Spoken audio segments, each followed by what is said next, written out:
ಹರೇ ಶ್ರೀನಿವಾಸ. ಶ್ರೀ ಸತ್ಯಬೋಧ ಗುರುರಾಜೋ ವಿಜಯತೆ.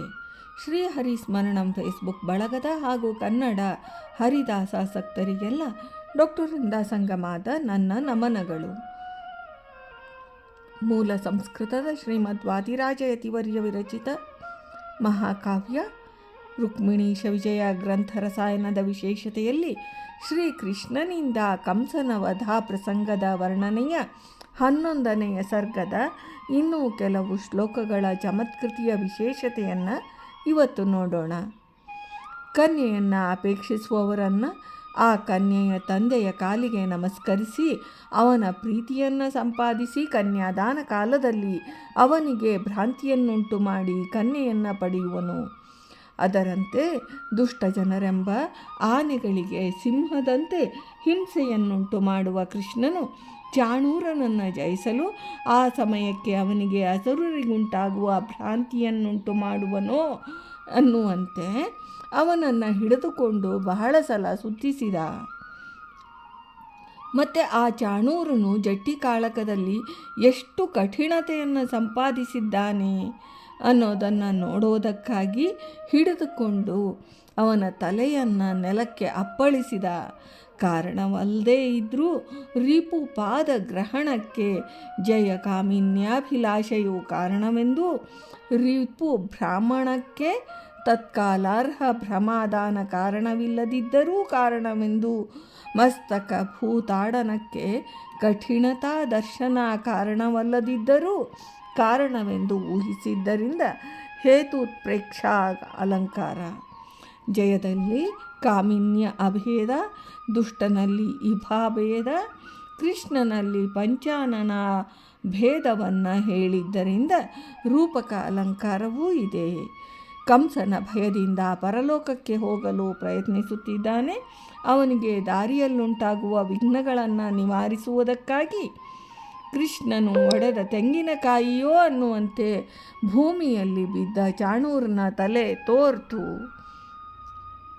ಅಂದರೆ ಚಾಣೂರನ ಮರಣಾನಂತರ ಕಂಸನು ಅವಶ್ಯವಾಗಿ ಸಾಯುವನು ಅನ್ನುವಂತಹ ವಿಷಯ ತಿಳಿಯಿತು. ಕೃಷ್ಣನ ಜನನಕ್ಕಿಂತ ಮುಂಚಿತವಾಗಿ ದೇವಕಿಯಲ್ಲಿ ಜನಿಸಿದ ಮಕ್ಕಳನ್ನು ನೆಲಕ್ಕೆ ಅಪ್ಪಳಿಸಿಕೊಂಡ. ಈ ಸೇಡನ್ನು ತೀರಿಸಿಕೊಳ್ಳೋದಕ್ಕಾಗಿ ಕೃಷ್ಣನು ಚಾಣೂರನ ಕಾಲನ್ನು ಹಿಡಿದುಕೊಂಡು ನೆಲಕ್ಕೆ ಬಡಿದು ಅವನನ್ನು ಕೊಂದ.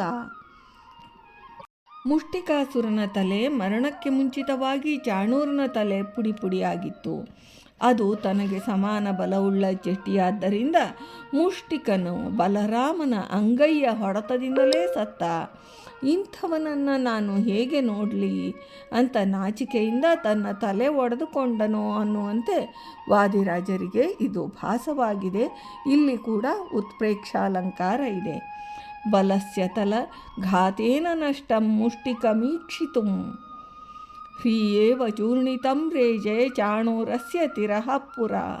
ಸರ್ಗ 11 ಶ್ಲೋಕ 48. ಈ ಶ್ಲೋಕ ಅನುಷ್ಟಪೃತದಲ್ಲಿದೆ. ಮುಷ್ಟಿಕ ಅಂದರೆ ಮುಷ್ಟಿಯು ತಲೆಯಲ್ಲಿ ಉಳ್ಳವನು ಅಂತ ಅರ್ಥ. ಆದರೆ ಅದು ಇವನಲ್ಲಿ ಇಲ್ಲ. ಆದ್ದರಿಂದ ಮುಷ್ಟಿಯಿಂದ ತಲೆಗೆ ಹೊಡೆದರೆ ತಡೆದುಕೊಳ್ಳುವ ಶಕ್ತಿ ಇವನಿಗಿಲ್ಲ ಅಂತ ಅರಿತು ಬಲರಾಮನು ತನ್ನ ಅಂಗೈಯಿಂದ ಹೊಡೆದು ಇವನನ್ನು ಕೊಂದ ಅಂತಾರೆ ವಾದಿರಾಜರು. ಕಂಸನು ತನ್ನ ಭಟರನ್ನು ಕರೆದು ಕೃಷ್ಣನನ್ನು ಅವನ ಕಡೆಯ ಗೊಲ್ಲರೊಡನೆ ನನ್ನ ಪಟ್ಟಣದಿಂದ ಹೊರಗೆ ತಳ್ಳಿರಿ, ಆ ನಂದಗೋಪನನ್ನು ಕೊಲ್ಲಿರಿ, ನಿಜನಾದ ಉಗ್ರಸೇನನನ್ನು ಕೊಲ್ಲಿರಿ ಅಂತ ಆಜ್ಞೆ ಮಾಡಿದ.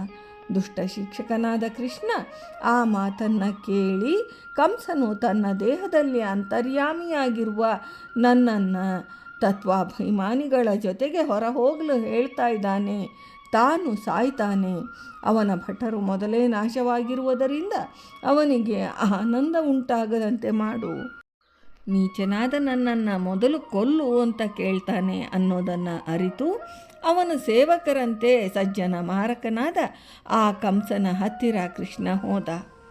ಕೃಷ್ಣ ಕಂಸನ ಹತ್ತಿರ ಹೋಗಲು ಅವನ ಮತ್ತರಾದ ಶಿಷ್ಯರು ಬಲಿಷ್ಠವಾದ ಚತುರಂಗ ದಳದ ಸೇನೆಯೊಂದಿಗೆ ಕೃಷ್ಣನನ್ನು ಸುತ್ತುವರೆದು ಬಿಟ್ಟರು.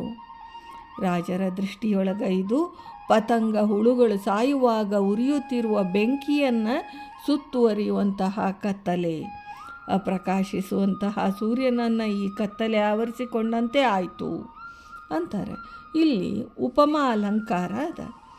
ಕೃಷ್ಣ ನೆಲದ ಮೇಲೆ ಸಂಚರಿಸುತ್ತಾ ಯುದ್ಧ ಮಾಡುತ್ತಿರುವುದನ್ನು ಇಂದ್ರ ನೋಡಿ ತನಗೆ ತೇಜಸ್ಸನ್ನುಂಟು ಮಾಡುವುದಕ್ಕೆ ಯುದ್ಧ ಮಾಡುತ್ತಿರುವ ಆ ಸರ್ವೋತ್ತಮನಾದ ಕೃಷ್ಣನನ್ನು ನೋಡಿ ಭೂಲೋಕದಲ್ಲಿ ಅವನನ್ನು ಸೇವಿಸಲು ಇಚ್ಛಿಸಿದವನಾಗಿ ಸಾರಥಿ ಇರುವ ರಥವನ್ನು ಅವನಿಗಾಗಿ ಕಳುಹಿಸಿದ. ನಂತರ ನಾನಾ ವಿಧವಾದ ರತ್ನಗಳಿಂದ ಸುತ್ತುವರಿಯಲ್ಪಟ್ಟು ಚಂದ್ರನಂತೆ ಇತ್ತು ಆ ರಥ. ಕೃಷ್ಣನ ದರ್ಶನದಿಂದ ಪಾಪದಿಂದ ಮುಕ್ತನಾಗಿ ಕಂಸನಲ್ಲಿ ಅವಿಷ್ಟನಾದ ಭೃಗು ಮುನಿಯನ್ನು ಅವನಿಂದ ಬೇರ್ಪಡಿಸಿ ಸ್ವರ್ಗಲೋಕಕ್ಕೆ ಕರೆದುಕೊಂಡು ಹೋದ. ಆ ಹೋಗುವುದಕ್ಕಾಗಿಯೇ ಭೂಲೋಕಕ್ಕೆ ಬಂದಿದ್ದೆ ಅನ್ನುವಂಥದ್ದು ರಾಜರಿಗೆ ಕಾಣಿಸ್ತಾ ಇದೆ. ಇಂದ್ರನು ವಜ್ರಾಯುಧದಂತೆ ತಮ್ಮವರ ರಕ್ಷಣೆಗಾಗಿ ಸಾಧನವಾದ ಕೃಷ್ಣನ ಪೂಜೆಯನ್ನು ಪ್ರತಿ ಕ್ಷಣದಲ್ಲೂ ಮಾಡ್ತಾನೆ. ಆ ಪೂಜೆ ಪವಿತ್ರವಾಗಿರೋದ್ರಿಂದ ಅದನ್ನು ಮಾಡಿದ ಅವನ ಶ್ರುತಕತುವು ವಜ್ರಧರನು ಪ್ರತಿ ಕ್ಷಣದಲ್ಲಿ ನೋಡಿಕೊಂಡು ಕೆಲಸ ಮಾಡೋದರಿಂದ ಸಹಸ್ರನೇತ್ರನೂ ಅನಿಮಿಷ ಪ್ರಭುವೂ ಆದ ಸಾರ್ಥಕ ನಾಮವನ್ನು ಹೊಂದಿದವನಾಗಿದ್ದಾನೆ. ಸಹಸ್ರನೇತ್ರೋತಿ ನಿಮಿಷ ಪ್ರಭು ಸ ಶತಕೃತ ವಜ್ರಧರೋ ಹಿ ಲೋಕೆ ಸುಪಾವನಿಂ ಯಶತಾಧಾರಧುರ್ಯ ಹರೇ ಸಪರ್ಯ ಕ್ಷಣಶ್ಚ ಕರೋತಿ. ಸರ್ಗ 11 ಶ್ಲೋಕ 54. ಈ ಶ್ಲೋಕ ಇಂದ್ರವಜ್ರ ವೃತ್ತದಲ್ಲಿದೆ. ಕೃಷ್ಣ ಇಂದ್ರನು ಕಳುಹಿದ ರಥದಲ್ಲಿ ಸಪತ್ನೀಕನಾಗಿ ಕುಳಿತುಕೊಂಡು ತುಂಬಿದ ಶತ್ರು ಬಲವನ್ನು ಸದೆಬಡೆದ. ಹಾಗೆಯೇ ಸುತ್ತಲೂ ನೋಡ್ತಾ ಇದ್ದ ಜನರ ಪಾಪ ಸಮೂಹವನ್ನು ನಾಶ ಮಾಡಿದ.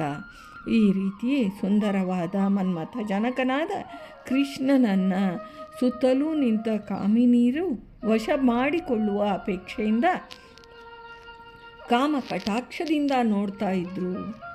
ವಿಷ್ಣು ಭಕ್ತನಾದ ಇಂದ್ರನ ಸಾರಥಿಯಾದ ಮಾತಲಿಗೆ ಕೃಷ್ಣನ ಬಳಿ ಹೋಗುವ ಅವಕಾಶ ದೊರಕಿತು. ಕೃಷ್ಣನ ಹೊಗಳಿಕೆಯಿಂದ ಸೂತನು ಅನ್ನುವಂತಹ ಸಾರ್ಥಕ ನಾಮದವನಾದ ಕೃಷ್ಣನು ಕಂಸನನ್ನು ಸಪರಿವಾರವಾಗಿ ಪೂತನಿಯನ್ನು, ಬಕಾಸುರ, ವತ್ಸಾಸುರ ಮೊದಲಾದವ್ರನ್ನ ಜೊತೆ ಮಾಡಿ ಒಟ್ಟಿಗೆ ಅಂಧ ತಮಸ್ಸಿಗೆ ಕಳುಹಿಸಿದ. ಕೇಶಿ, ಕುವಲಯ, ಪೀಡ ಎಲ್ಲರನ್ನೂ ಒಟ್ಟಿಗೆ ಕಳುಹಿಸಿದ. ರಂಗಭೂಮಿಯನ್ನು ಮಂಗಳ ದ್ರವ್ಯಗಳು ಅಲಂಕರಿಸುವಂತೆ ಕಂಸನ ಪರಿವಾರವನ್ನು ಕೃಷ್ಣನು ಕೊಂದಿದ್ದಾನೆ. ಅವರ ರಕ್ತವೇ ಕುಂಕುಮವಾಗಿ ಸ್ವರ್ಣಾಭರಣಗಳು ಅರಿಶಿಣದಂತಿವೆ. ಭಟರು ಧರಿಸಿದ ಶಿರಸ್ತ್ರಾಣ, ಶ್ವೇತಛತ್ರಾದಿಗಳು ಮುತ್ತು ರತ್ನಗಳಿಂದ ಅಲಂಕೃತವಾದ ಅವರ ಆಭರಣಗಳು ಯುದ್ಧ ಭೂಮಿಯನ್ನು ರಂಗಭೂಮಿಯನ್ನಾಗಿ ಮಾಡಿವೆ. ಅನಂತರ ಕೃಷ್ಣ ಕರ್ಣಾಭಿಮಾನಿಗಳೊಂದಿಗೆ ಕಂಸನ ದೇಹವನ್ನು ತ್ಯಜಿಸಿದ. ಕಂಸನ ಸೈನ್ಯ ಅತ್ಯಂತ ಬಲಶಾಲಿಯಾಗಿ ವಿಶಾಲವಾದದ್ದಾದರೂ ಕೃಷ್ಣಾನುಗ್ರಹ ಇಲ್ಲದೇ ಇರುವುದರಿಂದ ಕೃಷ್ಣನ ವಿರೋಧ ಬಲಿಷ್ಠವಾದದ್ದು. ಆದರೂ ಅದನ್ನು ಕಟ್ಟಿಕೊಂಡು ಅತ್ಯಂತ ವೈಭವೋಪೇತವಾಗಿ ಅಂತ್ಯಯಾತ್ರೆಯಲ್ಲಿ ಶೋಭಿಸಿದ.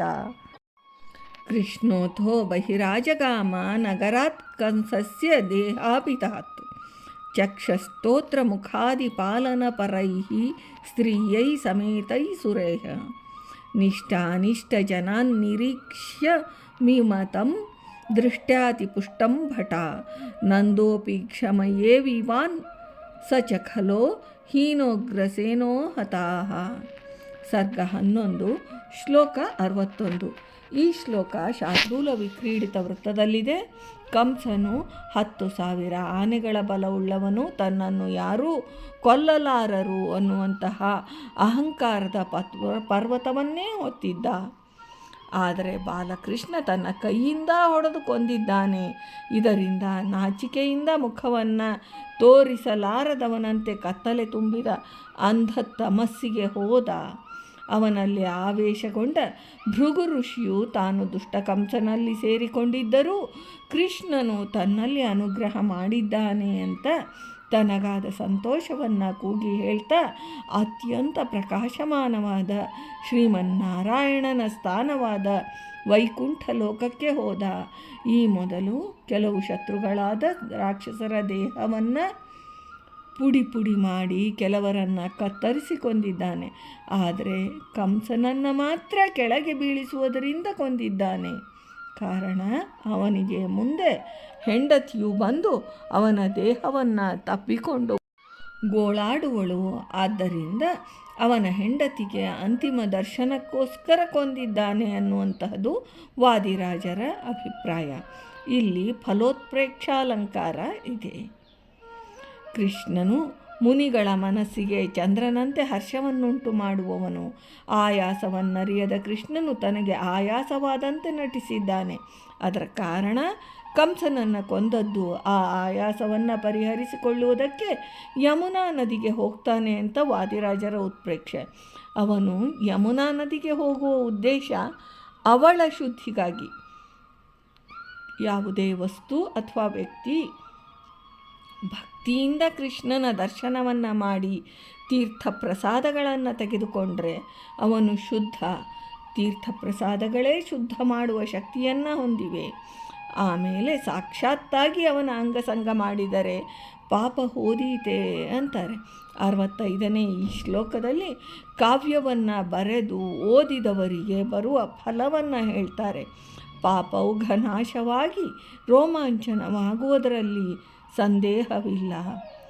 ಸುರರ ಮಂಡಲಿಯಲ್ಲಿ ಉತ್ಕೃಷ್ಟವಾಗಿ ಮರ್ಯಾದೆಗೆ ಯೋಗ್ಯವಾದ ಗ್ರಂಥ ಎನ್ನುವಲ್ಲಿ ಯಾವ ಸಂಶಯವೂ ಇಲ್ಲ ಅಂತ 11ನೇ ಸರ್ಗದ ಸಮಾಪ್ತಿ ಮಾಡಿದ್ದಾರೆ ಶ್ರೀ ವಾದಿರಾಜರು. 11ನೇ ಸರ್ಗದ ಈ ಕೊನೆಯ ಭಾಗದ ನುಡಿಸೇವೆ ಭಾರತೀ ರಮಣ ಮುಖ್ಯ ಪ್ರಾಣಾಂತರ್ಗತ ವೃಂದಾವನ ವಿಹಾರಿ ಶ್ರೀಕೃಷ್ಣಾರ್ಪಣಮಸ್ತು.